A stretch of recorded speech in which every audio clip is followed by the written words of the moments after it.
That's our last chance. I know you think, but I saw it.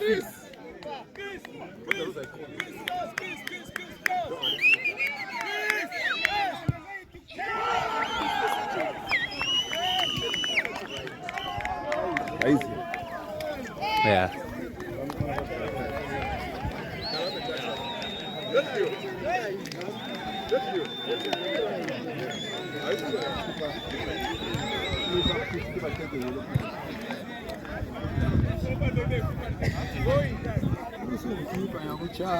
You.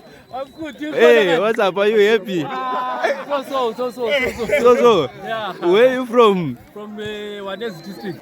I'm feeling so excited. Were you doing any practice? Not really. Just practicing maybe once a week.